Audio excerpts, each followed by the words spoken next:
엄마, 아빠, 좀비 만드는 할로윈.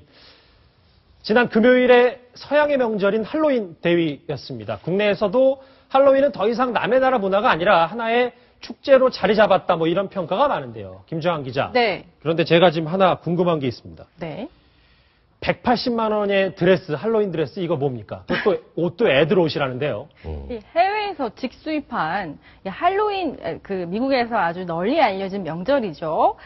일종의 여러 가지 분장을 하고 여러 집을 돌아다니면서 이제 축제를 여는 건데, 예. 이때 입는 복장, 그러니까 변장할 수 있는 어떤 옷이 굉장히 비싸다고 합니다. 그것도 해외에서 수입해서 입혀야 된다는 일부 극성 엄마들 때문인데요.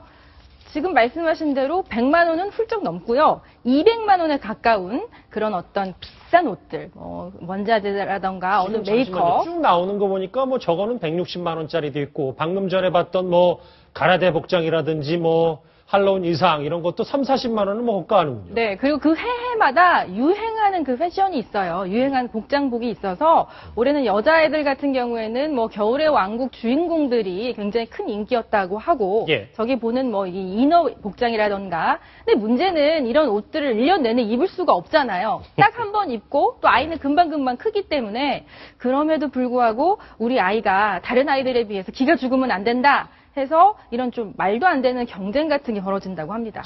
예전에 오리털 패딩, 고가의 오리털 패딩을 등골 브레이커라고 불렀는데, 네. 이것도 좀 이렇게 되는 것 같습니다.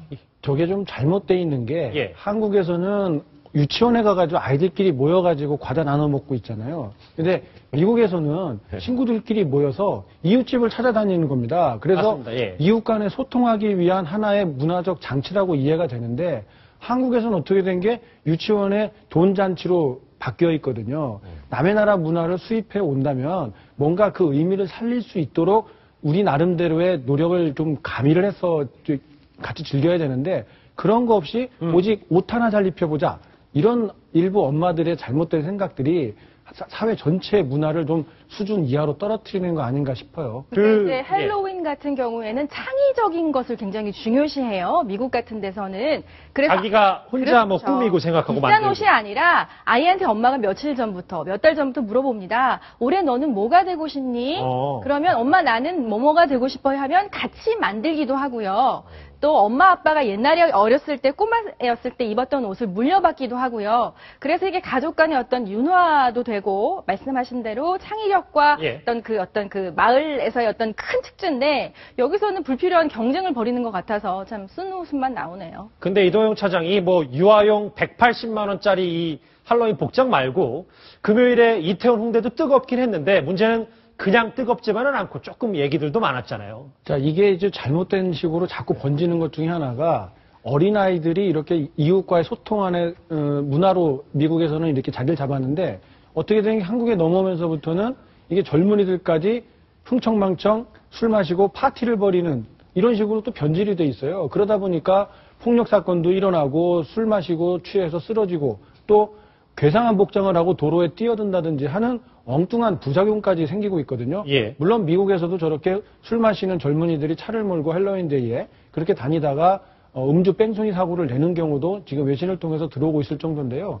한국에서도 젊은이들이 어떤 축제를 맞아서 즐겁게 뭐 노는 거, 이런 것까지는 좋겠지만, 사람들에게 불편을 주고 위험을 줄 수 있는 행동까지는 하지 말아야 되는 건 상식이겠죠. 예. 근데 저도 지난 금요일 이태원 저 난장판의 현장에 있었는데요. 현장에 계셨군요. 네, 뭐 취재라고 얘기할 수는 없지만 전 현장에서 이제 여러 가지 각종 변장을 하고 온 분들 보면서 네. 한편으로는 좀 짠했습니다. 왜냐하면 요즘 젊은이들이 굉장히 소통하거나 자신의 스트레스를 분출할 수 있는 공간이 예. 별로 없잖아요. 그래서 여러 가지 복장을 하고 참 기이한 복장, 창의력 있는 복장들도 있더라고요. 그래서 그날 그 시간에 이태원에 있었다고 해서, 뭐 홍대에 있었다고 해서 난장판 파티에 뭐 참여한다고 매도하고 싶진 않고요. 다만 이제 눈살을 찌푸리게 하는 그런 분들이 좀 있었던 건 사실이고, 이런 것을 좀 약간 잘 이렇게 융화해서 창의력 있게 재미나게 축제를 즐기면 뭐 무리는 없을 거라고 생각됩니다. 나쁜 건 나쁜 건데 좀 눈에 띄는 것도 있었다고 합니다. 이동영 차장. 네. 아주 특이한 사람이 이 할로윈 축제 때 등장했다고 하는데 누굽니까? 홍대 쪽에서 등장을 했는데요. 북한 김정은 모습으로 분장을 하고 예. 길거리를 돌아다녀서 많은 지나가는 사람들을 놀래켰다고 하는데요. 상상력 끝판왕이군요. 그렇습니다. 이거 나름대로는 창의적이죠. 나름대로는 창의적인데 사람들이 물론 이제 김정은이 거리를 활보하고 있을 거라고 생각은 하지 않았을 테고 자, 이 헬로윈 데이를 맞아서 개성이 있는 아이디어였다라는 평가가 많았다고 합니다. 주변 사람들이 다 둘러싸서 사진을 찍고 있는군요. 근데 김정은보다는 좀 잘생겼네요. 훨씬 낫죠. 알겠습니다. 지금까지 할로윈 얘기해봤습니다.